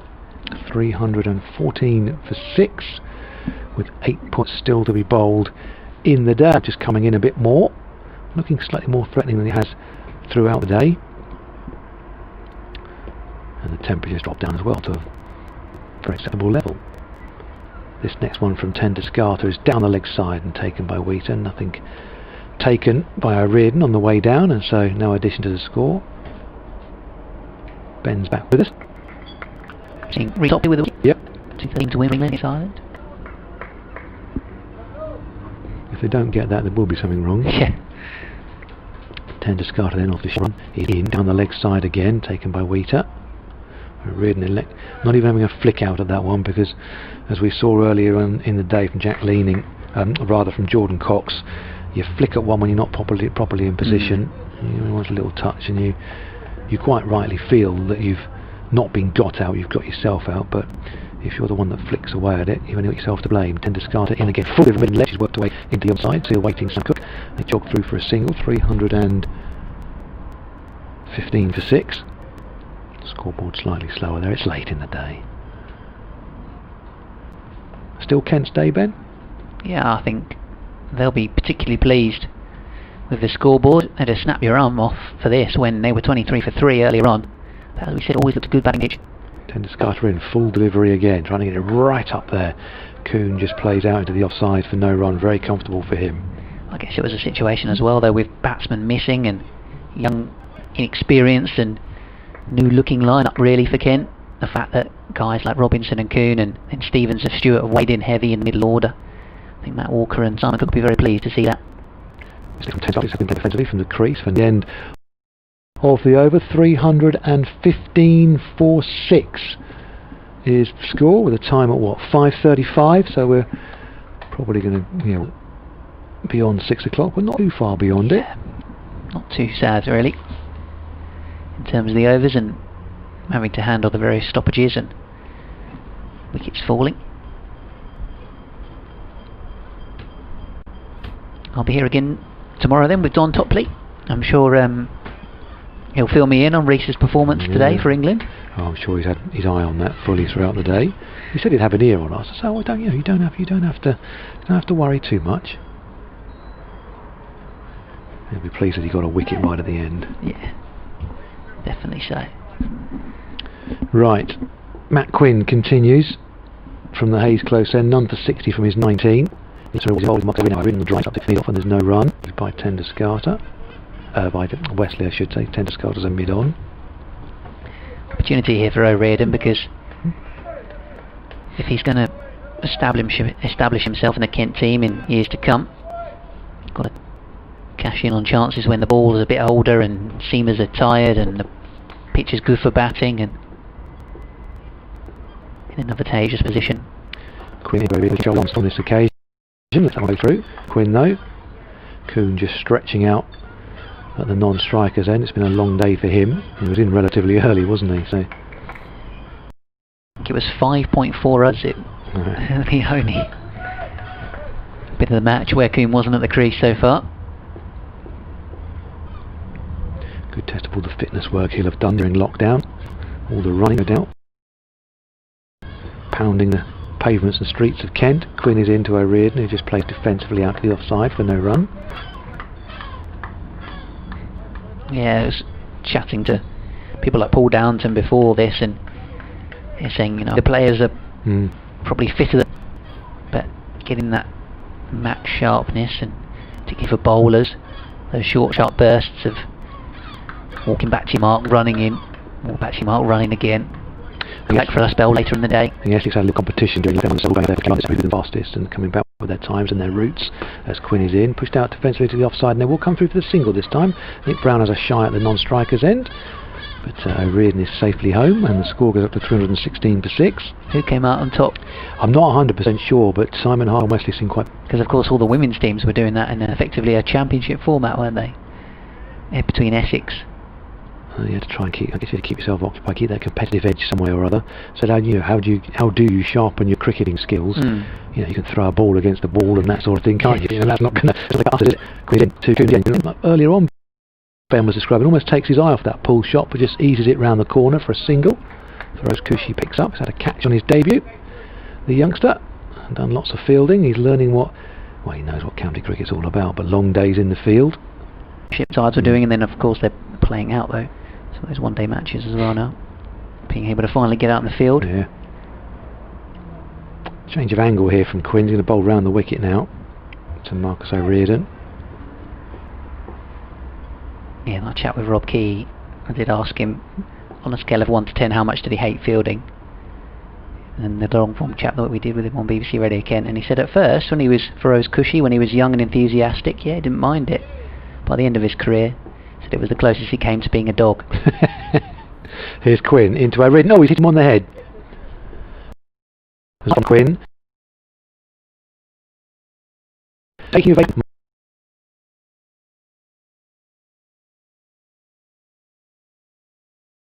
Marcus O'Riordan. It's gone down to the fence for 4 runs. Signalled as leg bye. Because he was taking evasive action, although not playing a shot, it counts because they're effectively part of cricket, but he's been hit on the head, and so that will bring about physio and a little bit of a test here. Yeah, he was aware that it was... They have to replace them.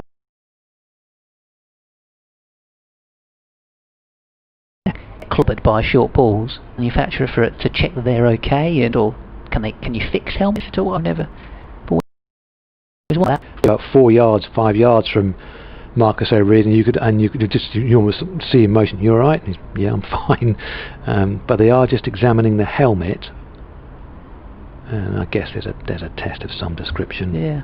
What day is it? What should? I think he's okay. I mean, it doesn't matter what patient bowling out. You get clunked by a cricket ball, it's going to have an effect. So just taking a few moments out is probably the right thing to do. Like you say, it almost ballooned off the top of the helmet as he was ducking underneath it. So perhaps not quite as painful or as shocking as one in the grill or something like that. The helmet's been examined by the physio, so I guess what they do, push their hands against it, just check none of the protective things being indented or anything like that. It's being handed back to him. Have you got another one? No, I haven't got another one. Yeah, no. Oh, the helmets, they're like the cycle helmets, aren't they? You can sort of adjust the inner bit that grips the head. Yeah. So yeah, he could borrow one off someone if he wants to, but no, they seem quite satisfied that that's okay, so we will continue. He's just had a little bit of a drink as well, so the Essex players taken that opportunity too. So was that the end of the over? Yeah, it was. So it's probably not bad timing actually. Just take a bit of a break. Everyone's okay. Physio and 12th men just having a chat as they make their way off. O'Riordan won't be on strike either, so he can take a few more moments just to gather his thoughts. Simon Harmer is going to replace Ryan Tendescarter at this river end. 9 for 93 from 22 overs. Not figures he'll want to be reminded of, but if he can pick up a couple of wickets that would make everything okay, but conditions just haven't suited him today, and there's very much suited the batsman. Warm overhead, the pitch looks a bell at the moment. Yeah, I think the batsman in the Essex team. That's reverse swept, a diving attempt to stop from Alistair Cook at the slip. Managed to come a long way round to pick up, and then take a couple of runs. Do you want to pick up commentary until the end now, Ben? Yeah, the likes of Cook and Brown, Wesley, I think the question will be how much are we going to be trying to rein in and haul back. How many Kent going to put on the board as Harmer is into Kuhn again. He reverse sweeps. This time it's a little bit more square of the wicket, so it'll be a straightforward jog through for a single. Cushy will do the fielding. O'Riordan will face up to Harmer for the first time. Or Tendescarter maybe switch ends, finish things up from the far end. Just looking up, Curtis Campher for Ireland scored successive one-day 50s now against England. Former South African under-19 international who qualifies for Ireland by virtue of an Irish grandmother. A little find. Yeah. The loop and driven back towards Harmer by Marcus O'Riordan. Yes, and Marcus's father. Marcus could qualify for Ireland through his father, I think. Interesting.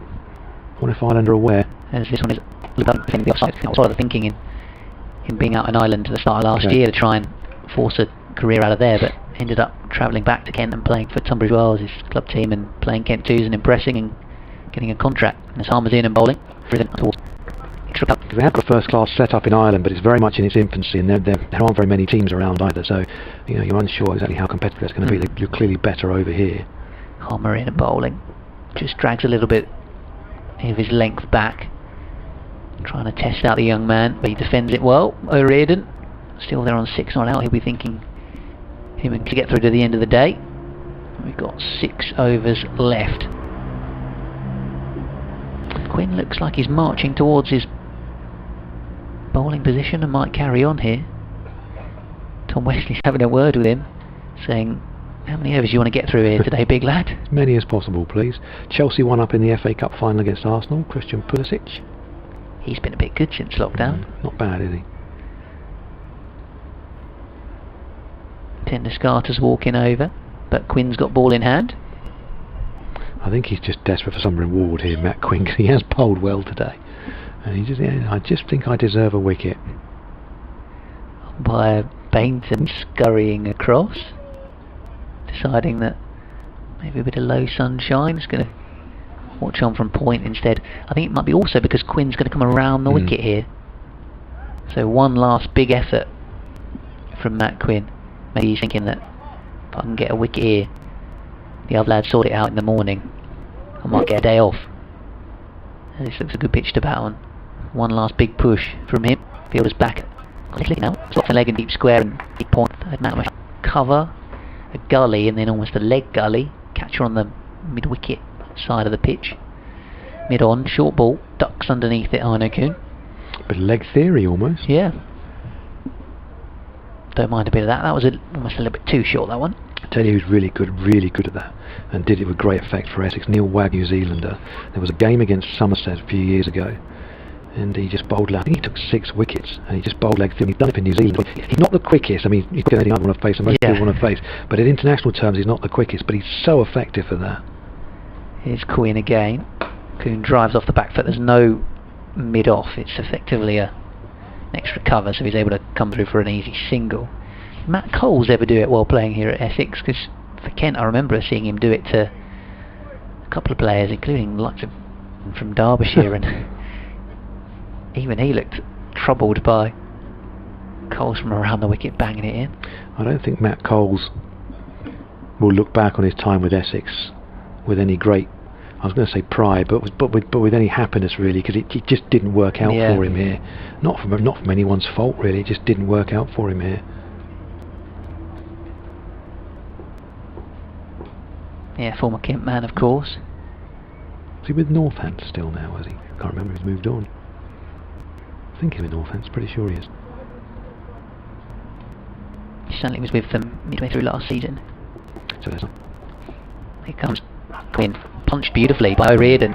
These teammates enjoy that one as he collects 4 runs with a lovely punch off the back foot, driven through the vacant mid-off region. Well, he's not playing today anyway. Yeah, so if he is. Left Essex back in October, so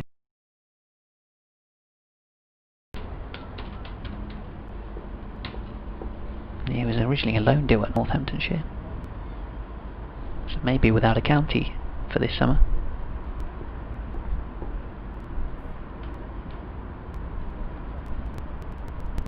I think he'd be down playing for Essex.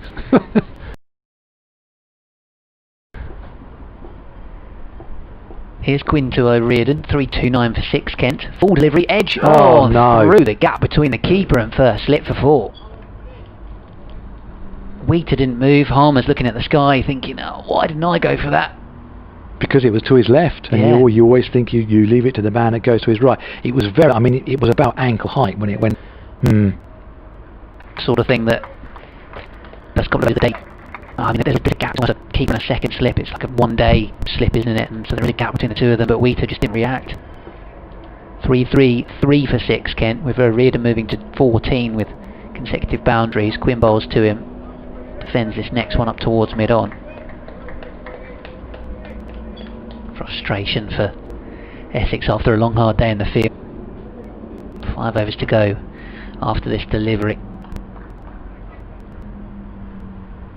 Yeah, Matt Coles doesn't have a club at the moment.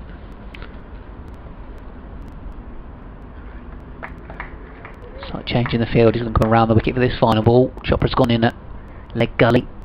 Homer's moved round to more gully as well.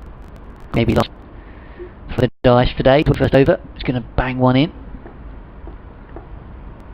Here he comes, short ball to O'Riordan. Tried to ride it, tucked it off his hip through square leg. Gets a run, keeps straightening over. 15 for him, 135 for Arno Kuhn, 334 for 6, Kent, here on day 1 of the Willis Trophy against Essex after winning the toss. 6 for Bell Drummond, 5th leaning, 78 Robinson, 36 Stevens and 37 Stewart, the other contributions. I don't think it's the worst idea in the world from Matt Quinn. You say O'Riordan just tried to ride that one, but it was in the air. If they'd had the man at short square leg rather than forward short square leg, they might have interested him, but it looks like it might be a way to go.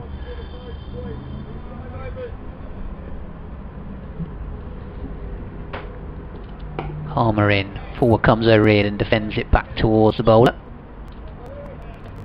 Just on for his 24th over of the day. Here once again. Whips this away leg side, O'Riordan, aggressive stroke.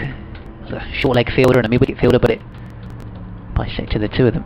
Away for 4 runs, moves on to 19 from 23 balls. Kent up to 338 for 6. O'Riordan joining in with the positive stance that Kent's batsmen have taken against Simon Harmer today. Bowls again, drives, or rather flicks it into the leg side. Harmer's figures are now none for 100 from 23 and a bit overs. You have to buy a jug, don't you, if you get 100 up bowling figures? Jug of beer, isn't it? He's going to the defence to the side. Can't imagine he's had so much in his career without him taking a wicket.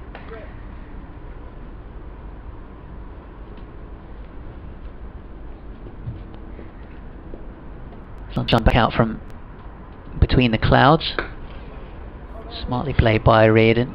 Full face of the bat, off the back foot back towards Harmer. Has got one delivery remaining in this over for here on BBC Essex, BBC Radio Kent, BBC Sport Online. Tosses this one up a little bit more, driven off the front foot up towards mid-off, and the end of the over. Harmer ditched his cap good 10 overs or so ago, gave up, telling the 12th man to keep bringing it on.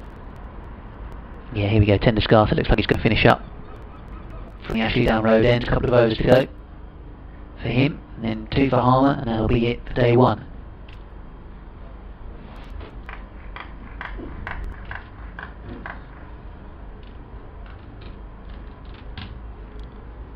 England will shortly be chasing 213 to win the second one-day international at Southampton. Well, let's listen to that on the drive home, or let's listen to the remainder of the FA Cup final. Yeah. The agony of choice. Can't complain. Better than the usual pickings at this time of a Saturday evening. Once 6:06 is done, I'm a bit stuck for options. 3:16, I'll take up 35. Ready to face up to 10 Scarter. Field still remains spread. He runs in off no more than 10 paces really, clipped away through square leg. It was a little bit uppish. An easy single there for him. It's sort of a stage in innings where you've done all the hard work, got through to you on that.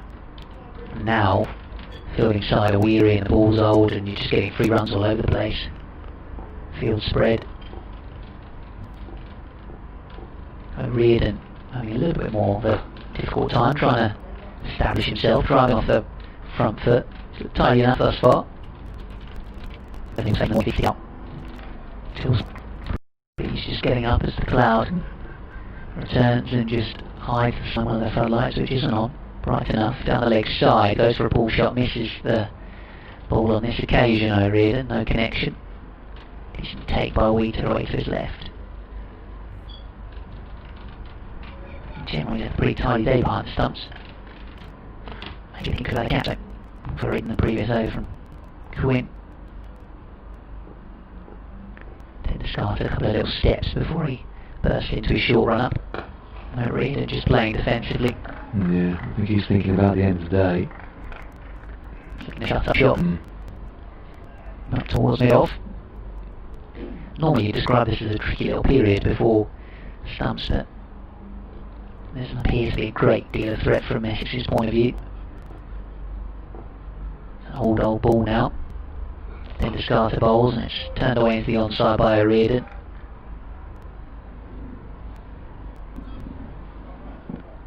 You see, they could come back tomorrow and Kent still have 30 overs to bat if they wanted to. Obviously it depends on the scoring rate and wickets falling and that sort of thing, but you know, another 30 overs, you can do some real damage.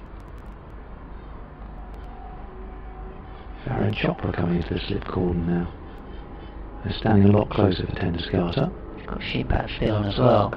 This one's pushed away into the covers. Delivery on around about 4th, 5th stump from the bowler. O'Riordan happy to just maintain the current status quo. 339 for 6. He's 19 and Kuhn 136. And even this is a useful little partnership now for Kent. Worth 33 since Grant Stewart's wicket fell.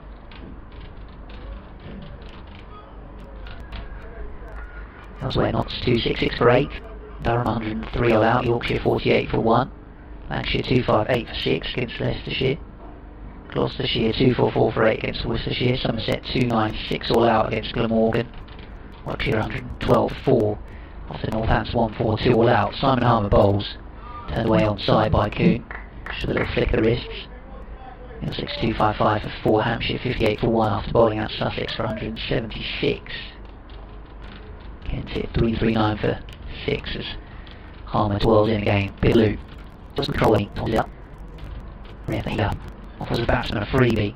That's a couple of drag downs, maybe just a 1-4 toss on the reverse sweeps that Coon played. Goes for that reverse sweep again here. Gets his single up towards the man at a pretty square third man. He had to hurry there for a moment. He needs to get out of the way of the ball rather than.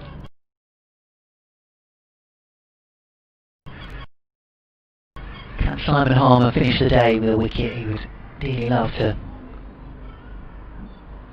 Remove Kent's number 8, O'Riordan. Phil just tightens up, short-legged. Tosses this one up, driven to wide mid-off, and they scamper through for a quick single here. Good running. Yeah, this late in the day, what we're inside 3 overs to go, and it's still wanting for the singles flank, like very hot, sapping conditions there from Kent. Scamper is Heine Coon's middle name, in truth. Here's Harmer, bowls to him, reverse sweep. Gets it fine enough that he'll be able to pick up a single. He would have. All he needs to do is get a significant connection, and because of the way the field is set, there's a run there for him. He tries to find and get up, but just one. 3-4, 2 for 6, 3 singles on the trot. Final ball of the over. And a couple remaining after this one from presumably Tender Starter and Harmer. Here he comes, bowls. Oh, this spins, and I wonder if O'Riordan's got any bats on this. Wheat has missed it. No shot offered, says umpire Baines. Heine Coon's looking in his direction, saying, "Did he not offer anything at that one?" I just want. Did he offer it and then take the bat away? Yeah, maybe. Anyhow, it'll be a dot ball to finish the over. 3-4, 2 for 6, Kent. 2 overs to go, 12 legal deliveries of the opening day of this Bob Willis Trophy. It's exactly 6 PM, so we're not too far behind the scheduled close of play. Bang among all the breaks we've had today. I think they've done very well. Both sides. O'Riordan's gone to 20 from 35, just batted very quietly and very nicely. Yeah, he's done a good job for the team. A couple of emails from Philip Bailey, by the way, on kentcricket@gmail.com. Says Matt Coles was due to play for Bedfordshire in the national counties, formerly minor counties, this year. And then 3 times Simon Harmer, none for 100 plus in first class cricket. Never for Essex though. And this was driven by Coon straight to the top on the final of the day. Yeah, those times for the Warriors in South Africa. It's never happened during his time at Essex. Had a good time. He won the T20 Blast here, and then he before that he went out and played the new T20 competition in South Africa and won that. Short ball pulled away by Heine Coon. Tender Scarter just digging that one into the pitch and throws Cushies just now. Back. Does the fielding in the deep on 39.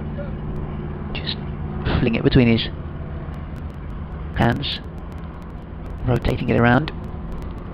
Now grips it in his gloves once more. Short into the half bowler, other dust stuff and a half front ultra. Really play it on.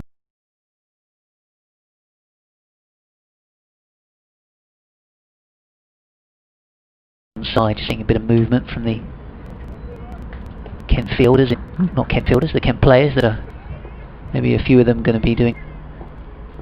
Let's come up with the S&C coach by the road, now in his training gear. Oh, attempted drive outside the off stumper, playing a miss from O'Riordan. Good delivery from Tender Scarter. Got it up nice and full outside the off stump, tempted the young. But for O'Riordan, didn't get that slither of an edge that Robinson did earlier on when he departed 78. More the middle of that from O'Riordan on that occasion as he drives up towards mid-off. Just ticking past 6 o'clock then. We're going to have one more over remaining after this final delivery from Ryan Tender Scarter, who did pick up the wicket of Grant Stewart, LBW for 37. I don't think either of these Kent batsmen are wanting to give this away right at the very end of the day. Tender Scarter, short ball, ducks underneath it, O'Riordan having already been hit on the head earlier on. One more over for the Kent batsman to play out prior to stump stem. Will be Harmer, who's going to bowl it for Essex. I'll wrap things up at the end of day 1.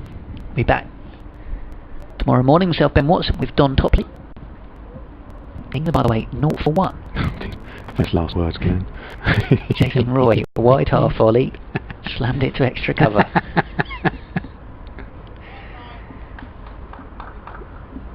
In comes James Vince for his almost obligatory pretty looking 25. England's new all-rounder. Harmer in. Coon just turns away. The ball into the onside for a single.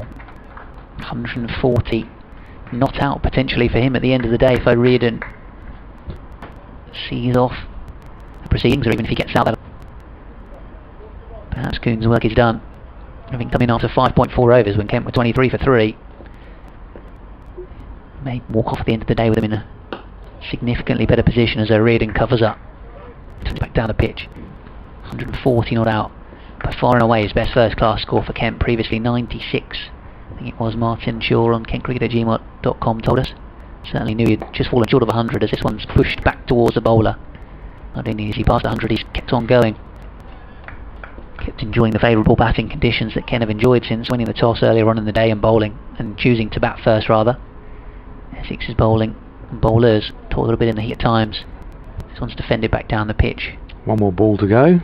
3 wickets for Porter, 2 for Sam Cook today, 1 for Tender Scarter. Simon Harmer, none for 104. As he comes in. To O'Riordan, on the outside edge of the fast leg, right here, there's a wild throw from Feroz Kushi. We've got one more ball, that was almost a real mess between O'Riordan, who fancied a single. Coon said, oh, probably not, mate. Sent him back. Well, the scoreboards just had to rewind because they had got 0.4 up for the ball before last. Before that, before one.